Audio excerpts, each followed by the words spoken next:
Hey guys, welcome back to a new video. I'm Stephanie West. I'm a licensed counselor here in the state of Michigan. So in the last video, we talk about environmental management, and I want to take that idea and really let it hold hands for a moment with the idea of shame.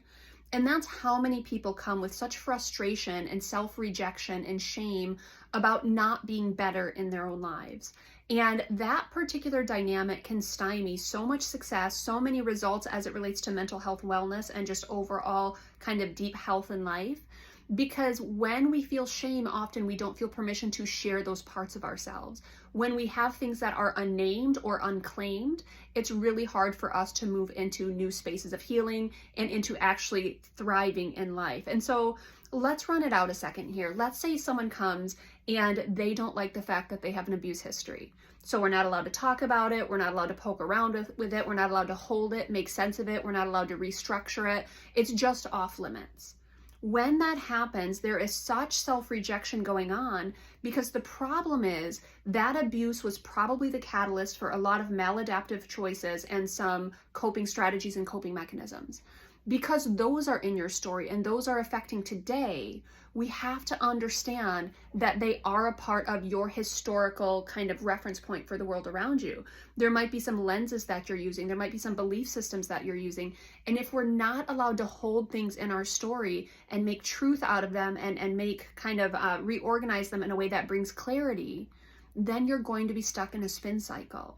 Now, I'm going to use the phrasing self-rejection and then juxtapose that with self-acceptance. Self-acceptance doesn't mean I like all of my history. I embrace it. I, shout about it proudly. I go, shout it on the street corners and shares it with everyone.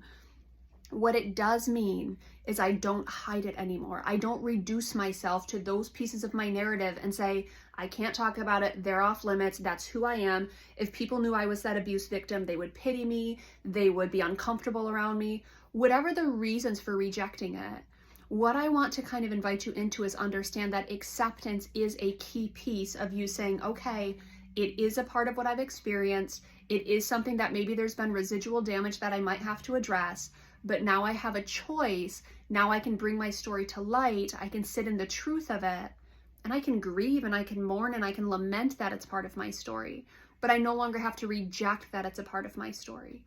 Look into your history. Are there things that you're embarrassed to talk about? Are there things where, there's people with whom you've kind of been raised where you're like, I don't want people to know that I'm associated with them?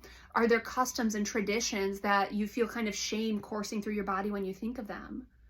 That piece of self-rejection, that piece of saying, I don't want that to be part of my story, it will limit the results of what you're able to kind of share about yourself when you're in community with people.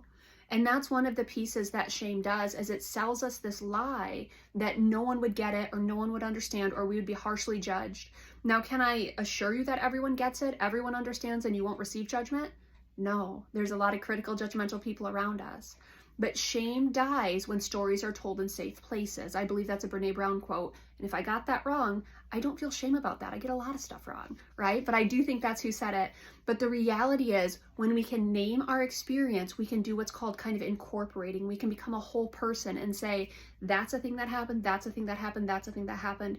It doesn't define me. How I've moved through it and kind of cultivated a life around those understandings, that's probably a more accurate definition of who I am.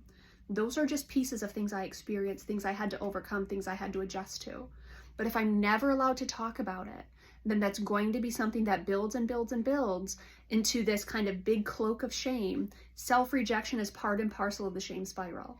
I want you to consider what pieces told in safe places might you actually bring healing into, what pieces told in safe places might you actually experience some growth, some peace, but it takes saying the hard things, sitting in your narrative and saying, yes, that's something that I experienced, that's something that I contributed to, that's something that was done to me. However it plays out, shame is one of the paramount things we have to dismantle as it relates to being true in our stories and moving forward towards health.